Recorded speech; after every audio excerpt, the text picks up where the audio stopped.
بسم اللہ الرحمن الرحیم۔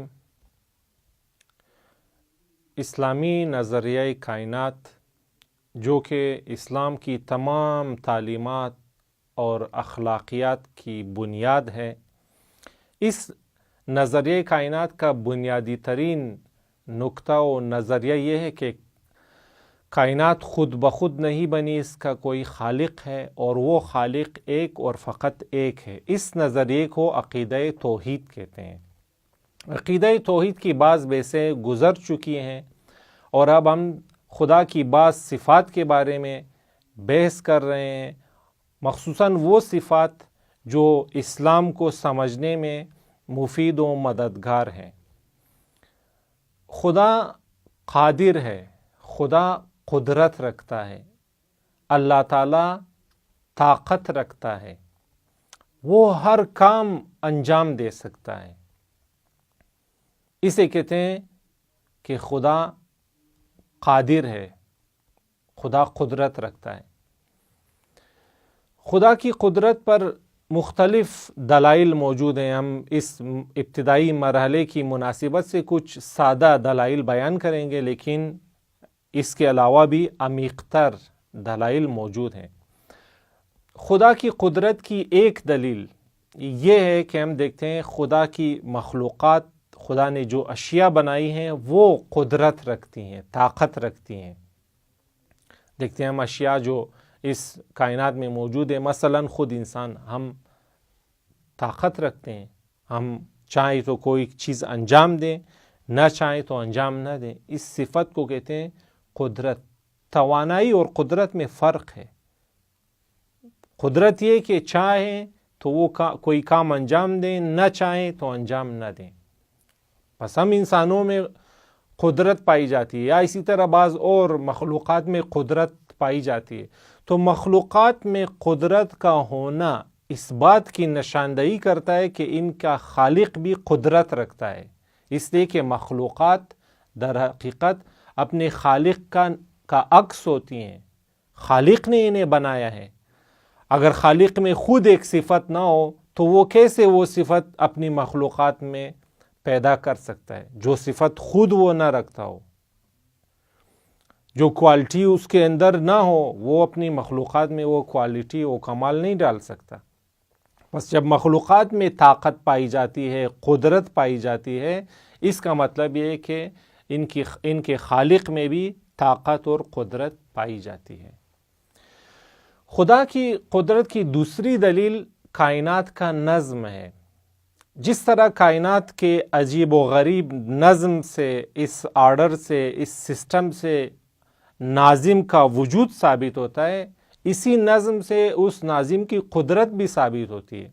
ہم دیکھتے ہیں کائنات میں اربوں خربوں ستارے ہیں اور بے پناہ ان کے اندر انرجی موجود ہے۔ ان کا سائز بہت بڑا ہے جو ہم تصور بھی نہیں کر سکتے۔ اتنی بڑی بڑی اشیاء، اتنی سنگین اور وزنی اشیاء، اتنا محیر العقول نظام اور اتنی بڑی کائنات بنانے والا ناظم یقیناً قدرت رکھتا تھا۔ قدرت نہ ہو تو انسان کچھ بھی انجام نہیں دے سکتا۔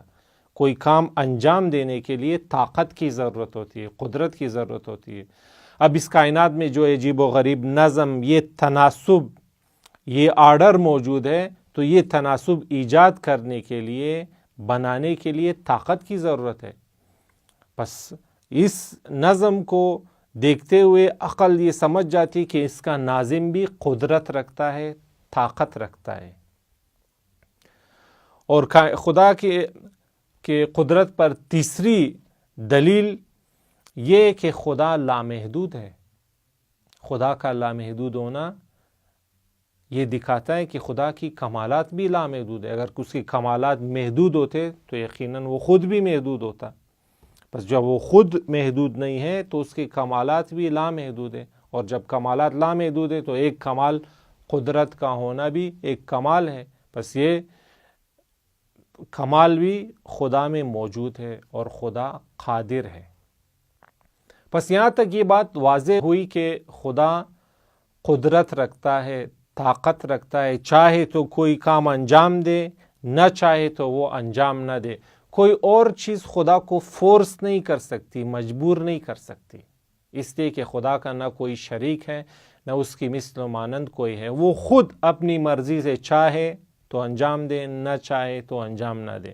وہ ہر کام انجام دے سکتا ہے، یہ طاقت اور یہ قدرت اس کے اندر موجود ہے۔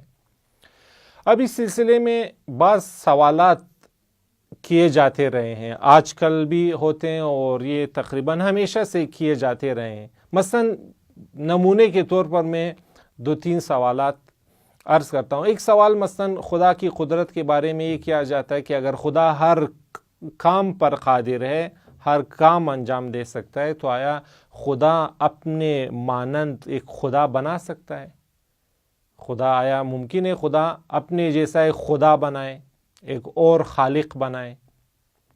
یا یہ سوال ہوتا ہے کہ خدا اگر ہر چیز پر قادر ہے تو کیا یہ ممکن ہے خدا ایک ایسا پتھر بنائے جسے وہ خود بھی نہ اٹھا سکتا ہو؟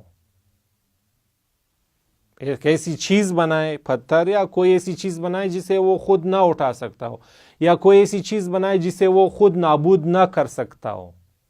یا مثلا یہ سوال کیا جاتا ہے کہ آیا خدا ممکن ہے خدا اس پوری کائنات کو ایک انڈے میں ڈال دے، ایسی صورت میں کہ انڈے کا سائز بھی بڑا نہ ہو اور کائنات کا سائز چھوٹا نہ ہو؟ کائنات کو انڈے میں ڈال دے، لیکن اس حالت میں کہ انڈے کا سائز بڑا نہ ہو اور کائنات کا سائز چھوٹا نہ ہو۔ یہ کچھ سوالات ہیں جو ہمیشہ سے کیے جاتے رہے ہیں۔ تو ان کے جواب میں عرض یہ ہے کہ دیکھیں، بعض وہ کام ہیں جنہیں انسان انجام دے سکتا ہے، موجودہ وسائل کے ذریعے انجام دے سکتا ہے، جیسے کہ یہ دنیا میں اتنی ساری چیزیں بنی ہوئی، تو ظاہر ہے یہ وہ چیزیں جن کے وسائل موجود ہیں اور انسان انہیں بنانے پر قادر تھا اور ہے۔ اچھا، بعض ایسے کام ہیں جو فی الحال انسان انجام نہیں دے سکتا، لیکن شاید آئندہ سائنس کی ترقی اور انسانی علم کی وسعت کی بنا پر وہ چیزیں شاید آئندہ ممکن ہوں۔ جیسے مثلا ہم دوسرے سیارات پہ زندگی، آج کل جیسے کوشش ہو رہی کہ مثلا مریخ پر رہائش اختیار کی جائے، تو یہ اب تو ممکن نہیں، لیکن شاید آئندہ سائنس اور انسانی علم میں پیش رفت ہو اور آئندہ ہم اس بات پر قادر ہو سکیں۔ اور بعض کام ایسے ہیں جن پر انسان مادی وسائل کے ذریعے قادر نہیں ہے۔ مثلا انسان دریا میں 1 سیکنڈ میں راستہ نہیں بنا سکتا، مثلا انسان آگ کو ٹھنڈا نہیں کر سکتا، مثلا انسان ایک لکڑی کو سانپ نہیں بنا سکتا، اژدہا نہیں بنا سکتا۔ یہ وہ کام ہے جو مادی وسائل کے ذریعے ممکن نہیں ہے، لیکن غیر مادی وسائل کے ذریعے ممکن ہے۔ اور چوتھی قسم ان کاموں کی ہے جو بذات خود ممکن نہیں ہے، جیسے 2 اور 2 5 ہو جائیں، 6 ہو جائیں، یا جیسے مثلا ایک ہی وقت میں ایک ہی جگہ سیاہ بھی ہو اور سفید بھی ہو۔ یہ چیزیں بذات خود ممکن نہیں ہیں۔ اچھا، اب ان مختلف کاموں کو جب ہم دیکھتے ہیں تو پہلی 3 قسمیں ممکن ہے، ان کا وقوع پذیر ہونا ممکن ہے، اگرچہ انسان بعض کو انجام دے سکتا ہے، بعض کو انجام نہیں دے سکتا، لیکن خدا تمام کاموں کو انجام دے سکتا ہے، چاہے وہ مادی وسائل کے ذریعے ممکن ہو، چاہے غیر مادی وسائل کے ذریعے ممکن ہو۔ خدا چاہے تو وسائل کے ذریعے وہ کام انجام دیتا ہے، اور چاہے تو بغیر وسائل کے بھی خدا وہ کام انجام دے سکتا ہے۔ لیکن چوتھی قسم وہ کام ہے جو بذات خود ممکن نہیں ہے۔ خدا ان کاموں کو انجام نہیں دیتا، نہ اس لیے کہ خدا قادر نہیں ہے، اس لیے کہ وہ چیزیں بننے کے لائق نہیں ہیں، وہ بننے کی صلاحیت نہیں رکھتی ہیں۔ مثلا 2 اور 2 5 ہو جائیں تو یہ ممکن نہیں ہے، یا ایک جگہ سفید بھی ہو اور اسی وقت اسی جگہ وہ چیز کالی بھی ہو، یہ چیز ممکن نہیں ہے۔ یعنی اس کو اگر خلق کرنا چاہے بھی تو یہ وجود حاصل نہیں کر سکتی۔ خدا وجود دے سکتا ہے اسے، لیکن وہ وجود لے نہیں سکتی، اس کے اندر قابلیت نہیں ہے۔ اسے علمی اصطلاح میں کہتے ہیں کہ قابل کی قابلیت کمپلیٹ نہیں ہے۔ جیسے فاعل یعنی خالق جو کوئی کام فعل انجام دے رہا ہے، فاعل کی فاعلیت کامل ہے، یعنی فاعل کام انجام دینے میں مکمل صلاحیت رکھتا ہے، لیکن قابل جو چیز اس فعل کو حاصل کر رہی ہے، جس پہ یہ فعل واقع ہو رہا ہے، اس کے اندر صلاحیت موجود نہیں۔ مثلا ایک مثال دوں، اگر ہم کسی ماہر درزی کے پاس ہم مثلا شیشہ لے جائیں یا پتھر لے جائیں، اینٹیں لے جائیں، ہم اس درزی سے کہیں کہ ان اینٹوں کے ذریعے میرے لیے ایک اچھی قمیض بنا دے، تو یقیناً وہ درزی ہنسے گا کہ ان اینٹوں کے ذریعے آپ کی قمیض نہیں بن سکتی۔ اب اگر ہم اس پر ہنس ہم کہیں کہ پس اس کا مطلب ہے تم درزی نہیں ہو، تو درزی جواب میں کیا کہے گا؟ وہ کہے گا کہ میں درزی اپنی اس کام میں بالکل ماہر ہوں، لیکن اینٹوں میں کپڑا بننے کی صلاحیت نہیں، اینٹوں کے اندر قمیض بننے کی صلاحیت نہیں، قابل کی قابلیت مکمل نہیں، وگرنہ میں جو فاعل ہوں، درزی ہوں، میرے اندر یہ صلاحیت مکمل ہے۔ پس کسی کام کے انجام ہونے کے لیے دو چیزیں لازمی ہیں، ایک تو فاعل اپنی فاعلیت میں مکمل ہو، توانا ہو، قادر ہو، لیکن دوسری شرط یہ کہ قابل میں بھی اس فعل کو برداشت کرنے کی، اس فعل کو حاصل کرنے کی صلاحیت موجود ہو۔ اب یہ جو چند سوال تھے، دیکھیں ان کی نسبت جب ہم خدا کی طرف دیکھتے ہیں تو خدا کی فاعلیت، خدا کی قدرت میں بالکل صلاحیت ہے کہ وہ ہر کام انجام دے سکتا ہے، وہ ہر چیز کو وجود دے سکتا ہے، لیکن جب ہم قابل کی طرف دیکھتے ہیں، ان کاموں کی طرف دیکھتے ہیں، تو وہ کام وجود حاصل نہیں کر سکتی، ان میں وجود حاصل کرنے کی صلاحیت نہیں ہے۔ جیسے خدا اگر اپنی مانند کوئی خدا بنائے، تو دیکھیں اگر خدا اپنی مانند کوئی خدا بنائے تو وہ بیک وقت خدا بھی ہوگا، اور چونکہ اس خدا نے اسے بنایا ہے وہ مخلوق بھی ہوگا۔ تو ایک چیز بیک وقت ممکن نہیں کہ مخلوق بھی ہو اور خالق بھی ہو، خدا بھی ہو اور مخلوق بھی ہو، چونکہ اس کو خدا نے بنایا، خدا بنائے تو پس وہ خدا ہے بالفرض، لیکن چونکہ اس خدا نے اس کو بنائے پس وہ مخلوق بھی ہے۔ تو ایک چیز بیک وقت خدا بھی ہے اور مخلوق بھی، یہ چیز ممکن نہیں ہے۔ کوئی چیز اب مخلوق ہو تو پھر یقیناً وہ خدا نہیں ہو سکتی۔ یا اسی طرح وہ سوال جو کہ خدا کوئی ایسی چیز بنائے جسے وہ خود بھی نابود نہ کر سکتا ہو، یا ایسا پتھر بنائے جسے وہ خود بھی نہ اٹھا سکتا ہو، یہ بھی اسی طرح ہے کہ خدا اگر ایک ایسی چیز بناتا ہے کہ پس خدا نے اگر وہ چیز بنائی ہے جو نابود نہیں ہو سکتی، پس خدا نے جب اسے بنایا تو وہ چیز مخلوق ہو گئی۔ اب جب وہ مخلوق ہے اور خدا کی محتاج ہے تو پھر اب اس کا نابود نہ ہونا ممکن ہی نہیں ہے۔ تو اسی طرح جو بعض دیگر سوالات ہیں ان کے بارے میں جب ہم غور کرتے ہیں تو ہم دیکھتے ہیں کہ خود اس قابل کے اندر قابلیت نہیں ہے کہ وہ وجود حاصل کر سکے۔